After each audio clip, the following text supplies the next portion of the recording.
Their intentions were fair, but their execution was flawed. Zero developed weapons, amassed armies, used information for extortion, all in order to gain more wealth. He was obsessed with controlling awareness on the inside from the outside. But I cannot imagine that's what the boss would have wanted. They both misinterpreted her will.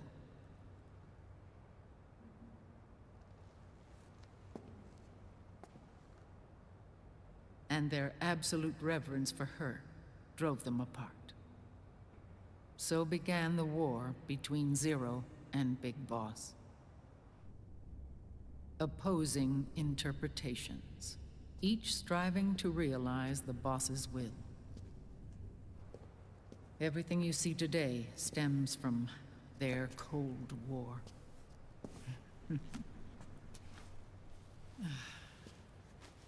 Differences in race, in religion, in ideology. This war they've caused is no different from any other human error in history. It all started with a tiny fork in the path and grew into a great rift. There was nothing left of the boss's noble will in their struggle. All that remained was hatred, a passion to destroy one another. Big Boss returned to the US with a plan in mind, and once again assumed command of Foxhound. In Outer Heaven, and then Zanzibar Land, Big Boss plotted coup d'etat against Zero. But you, Solid Snake, his own clone, foiled his efforts both times. Big Boss and Gray Fox, Frank Yeager, were left near death. Zero recovered their bodies. Frank Yeager's entire body was reconstructed through surgery, and he was reborn as the cyborg ninja.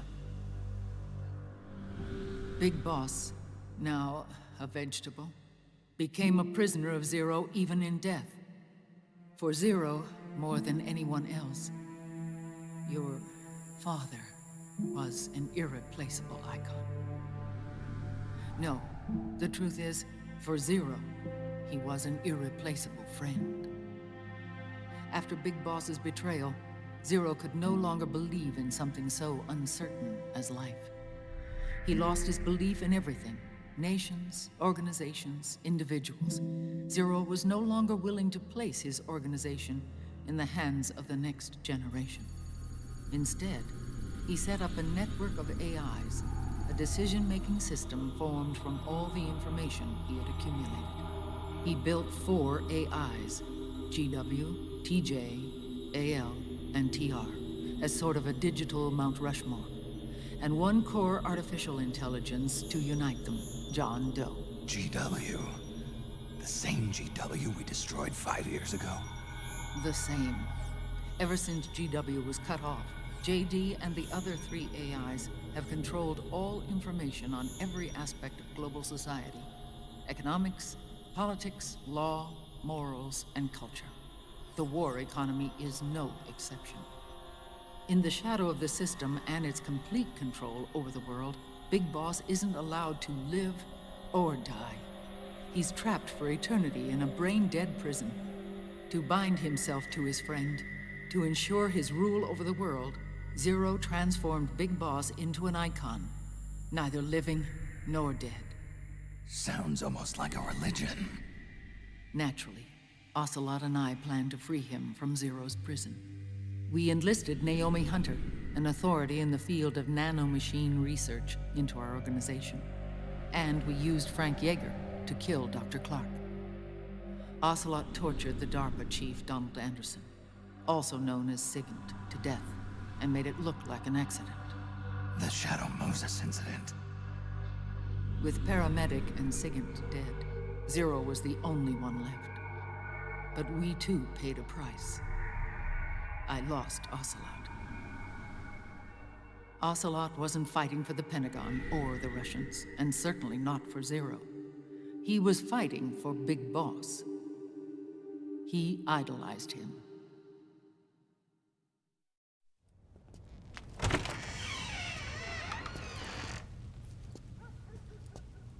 When Ocelot grafted Liquid's right arm to his own, his body was taken over by Liquid's thoughts and spirit.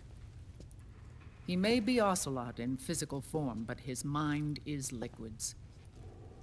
I was the last one. And then someone appeared to help me. Raiden.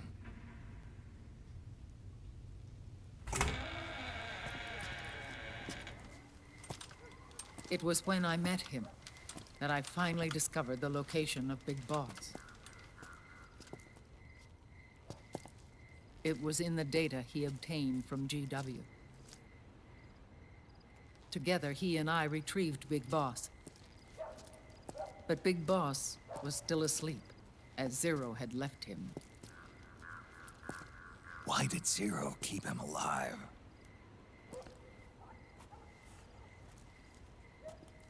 People need heroes.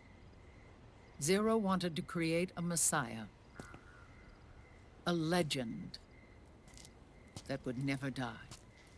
Liquid is after Big Boss's body.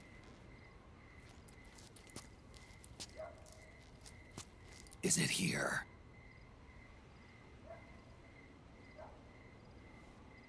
I'll take you to meet him.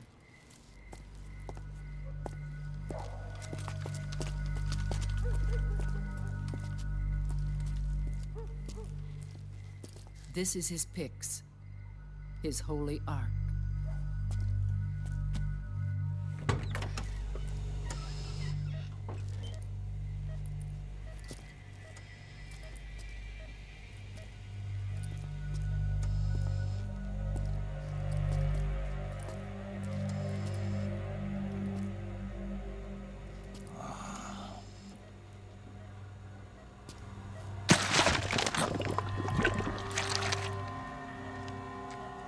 His body is alive, but his consciousness is locked away by nanomachines. So technically speaking, he's not really brain dead. We can't allow Liquid to inherit the same sins that corrupted Zero, manipulating people's minds for the sake of his own ego.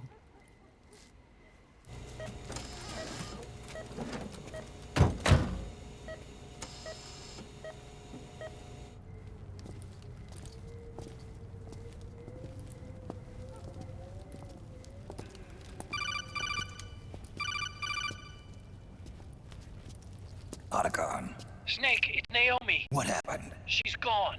She's not in the Nomad anymore. When? Less than an hour ago. She disappeared right after she and Sonny got back from Dr. Madnar's place. Why weren't you watching her? I didn't have my glasses on. Naomi said it herself. The experiment can't succeed without her. You think she went back to Liquid? What about Raiden? Good news on that front. We managed to get our hands on a dialysis machine and set up an ICU. We just started him on dialysis and treatment for his wounds. Will he live? Yeah, no worries there. Sonny's taken over for Naomi. But his treatment's probably gonna take 48 hours. Until then, Raiden can't move. Hey, you! Come here!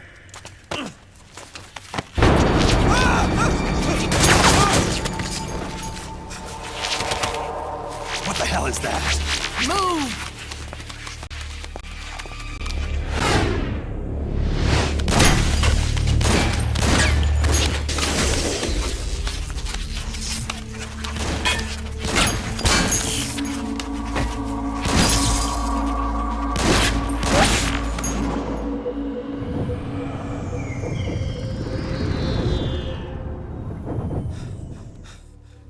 Scarabs.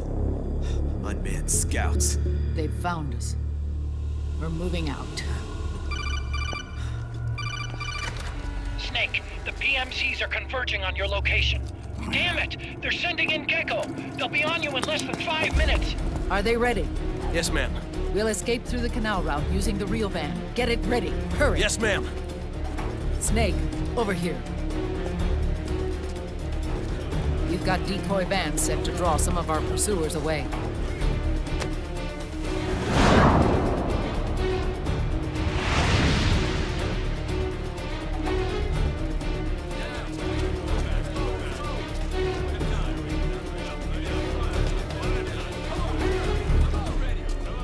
All of these children were orphans. They work in arms factories. And when they grow up, they want to join a PMC. They seek revenge on other companies, PMCs that killed their parents, and use their earnings to support their younger siblings. There are countless child soldiers like these in the PMCs. Nowadays, anyone with a computer can get combat training.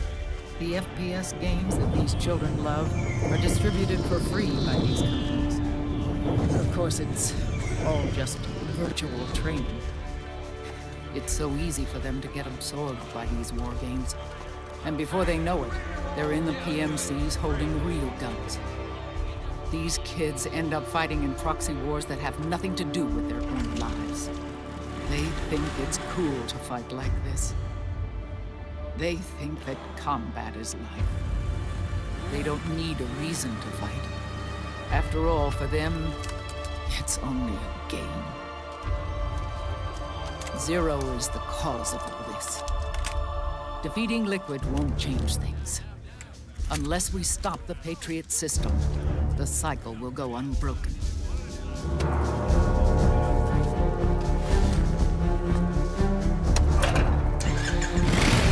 Hop on.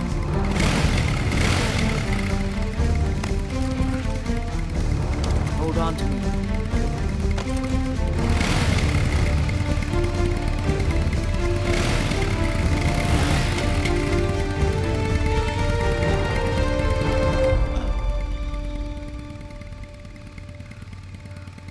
With so many wars being waged, oil and biofuel have become as precious as diamonds.